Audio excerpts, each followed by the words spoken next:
Paparating si Ibarra sa lawa at nakipagkita kay Elias sa bangka para sa isang pribadong usapan tungkol sa mga hinaing ng mga naaapi.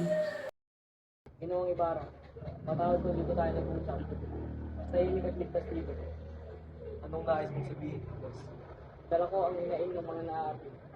Nais nila ng respeto sa kanilang dangal. Nais din nila ng seguridad at pag-unawa. Naunawa ko sila. Handa akong tumulong. Handa akong magbigay ng pera. Ako sabi ko rin ng aking mga kaibigan sa Manila. Malaki ang tiwala nila. Bagamat handa siyang tumulong, nagpa siya si Ibarra na huwag makialam at ipagkatiwala ang katarungan sa Diyos, habang ipinapaabot ni Elias ang balita sa mga api.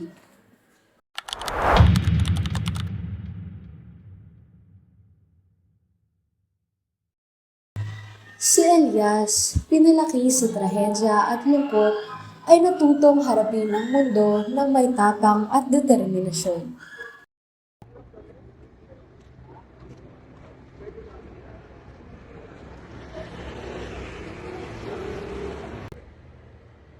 Ikaw ang may kasalanan ng sulo. Pero wala akong ginawa. Ang hatol, kalasgarit siya ng kabayo. Magtiis na muna tayo. Hindi ko na kaya.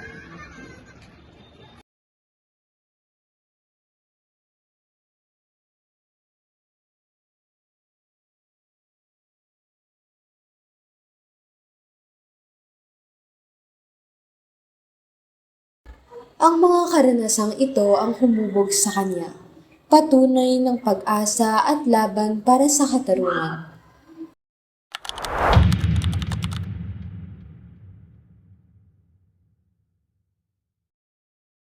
Sa gitna ng lihim at pagbabanta, nagtatagpo ang mga puso sa pag-asang muling magkita si Ibarra at Maria Clara.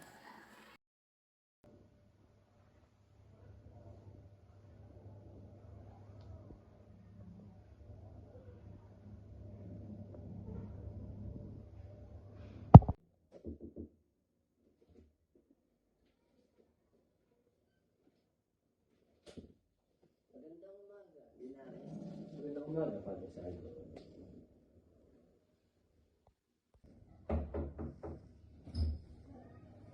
Oh, pabuti naman. Ano nag-uusapan niyo? Magandang balita, nabawalang bisa na ang pagiging ex-komunikado ni Ibarra. Si Padre Lamas na lang talaga ang sagaban. Ngunit kung kakausapin ni Maria Clara, hindi na makakatanggi ang palit. Sa tulong ni Sinang, nagpatuloy ang pag-asa at paghihintay ng dalawa, sa kabila ng mga hadlang at takot.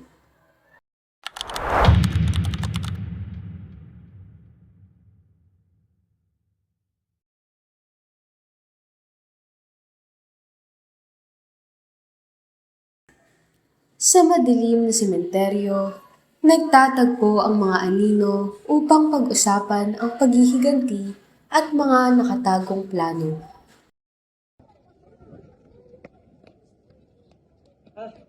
Nariyan ka pala.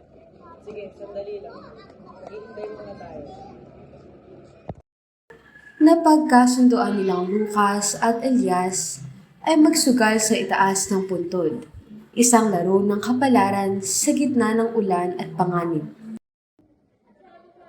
Alam ko na kung sino maiwan dito, makipagmataya-taya sa mga patay. Sige, handa na ako. Sa huli, si Elias ang natalo at naiwan sa kanilang laro. Sa bawat pagpatak ng ulan at anino ng gabi, patuloy ang lihim na pakikipagsapalaran ng mga nagtatanggol at naghihiganti.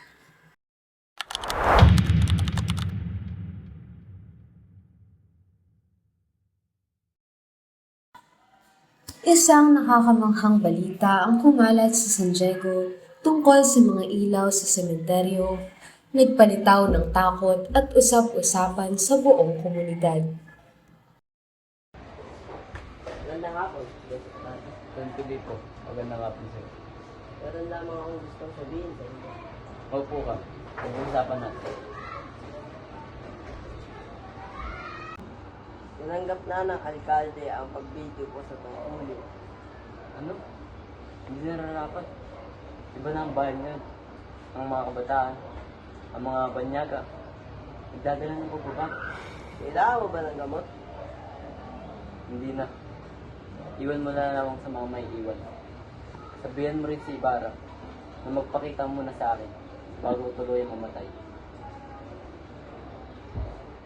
Sa huli, ang mga balitang kumalat ay nagbunga ng hiwaga, pangamba at paalala sa kahalagahan ng pananampalataya at pangunawa sa kababalaghan.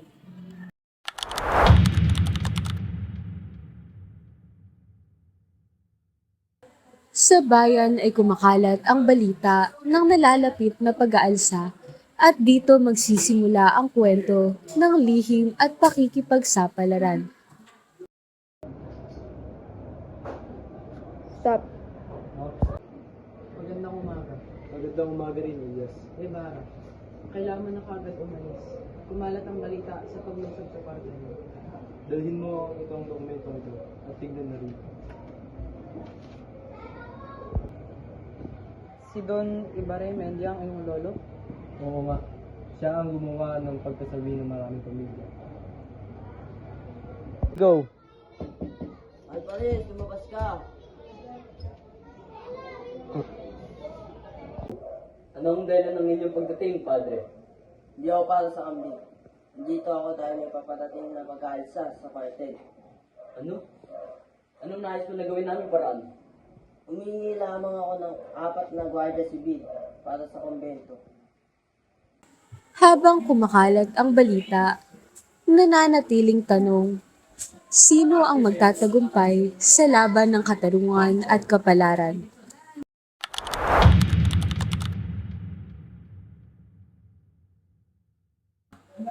Sa gitna ng katahimikan ng gabi, nagbabalik ang takot at panganib sa bahay ni Ibarra. Isang gabi ng putukan, lihim, at pag-iiwan ng bakas ng apoy.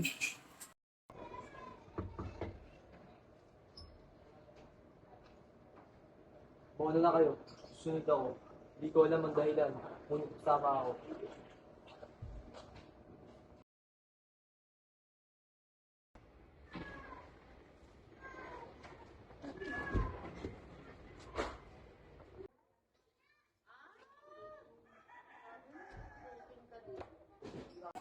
Sa kabila ng kaguluhan, nanatiling matatag si Ibarra at Elias. Dala ang kanilang lihim at pag-asa habang unti-unting nilalamon ng apoy ang nakaraan.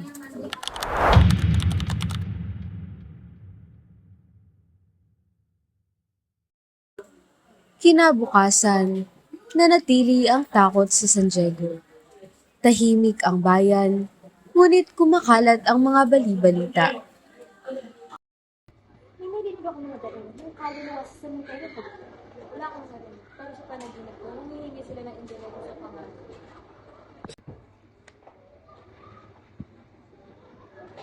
Isang ilaw lang ang kabila ang nakita ko at dalawang lalaki naman. Diba? Bata, huwag ka magmagaling. Habang nag-uusap ang bayan, nananatili ang pangamba at hiwaga sa bawat tahanan.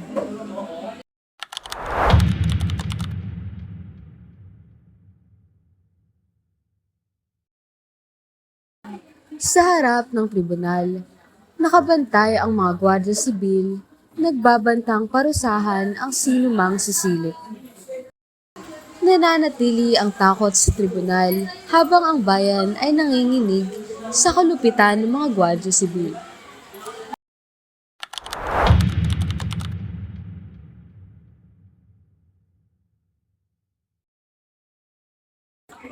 Nagkalat ang balita. Dadalhin na sa Kapitolyo ang mga bilanggo. Takot at pangamba ang bumalot sa kanilang mga kamag-anak. Ang trahedya at pang-aalipusta ay nag-iwan ng takot, lungkot at alaala sa bayan ng San Diego.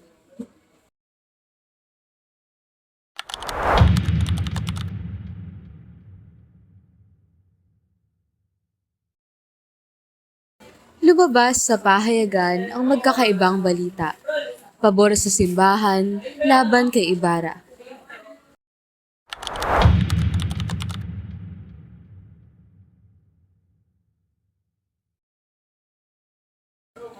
Sugatan at natakot si Kapitan Tinong, masaya si Kapitan Tiago, napilitan si Maria Clara magpakasal kay Linares, ngunit ipinahayag niya kay Ibarra ang kanyang pagmamahal at kalayaan.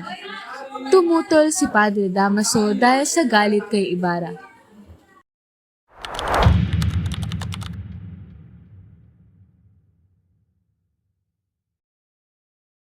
Sa gitna ng intriga sa bayan, si Elias ay tahimik na nagmamasid at tumutulong kay Ibarra. Handang ipagtanggol ang tama at labanan sa kawalang katarungan.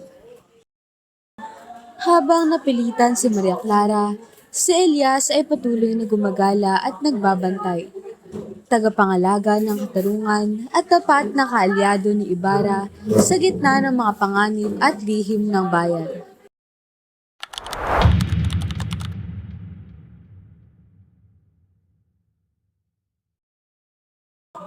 Sa gitna ng lungkot at kawalan, si Maria Clara ay nahaharap sa mabigat na desisyon tungkol sa kanyang buhay at pag-ibig.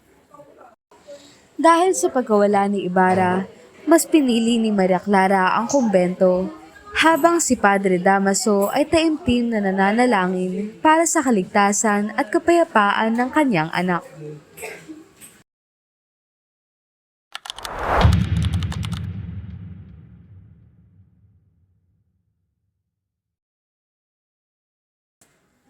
Sa paanan ng bundok, si Basilio ay naglalakad sa gitna ng lungkot at pangungulila. Hinahanap ang kanyang ina at kapatid sa gabi ng Noche Buena. Basilio, ibenta mo ang mga walis at ibili ito ng tsinelas. Opo, pero uuwi rin po ako kay inay.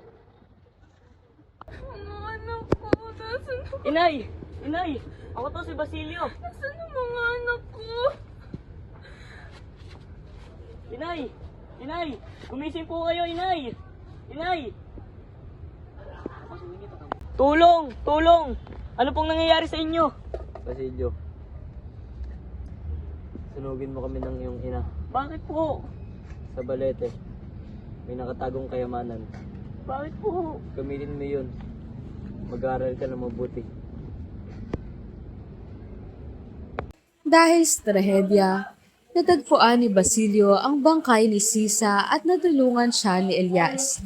Ipinagkatiwala ang kayamanan para sa kanyang pag-aaral, habang usok ng paglisan ng nakaraan ay naglayag sa himpapawid.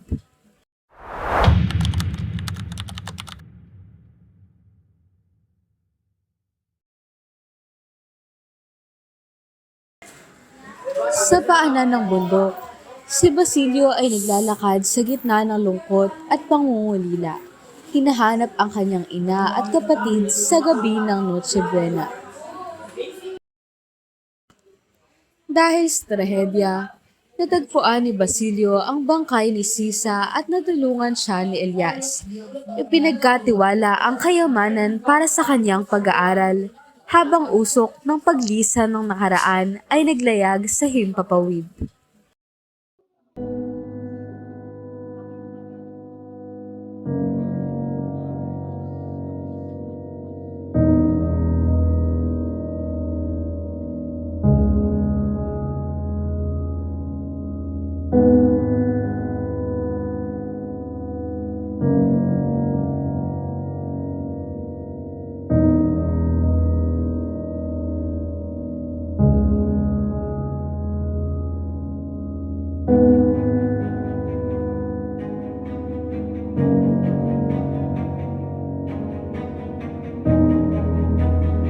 Lalo gusto mo yan. Hindi na yung teknik. Or di na ito mabalik.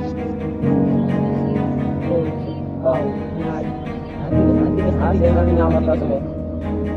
Good.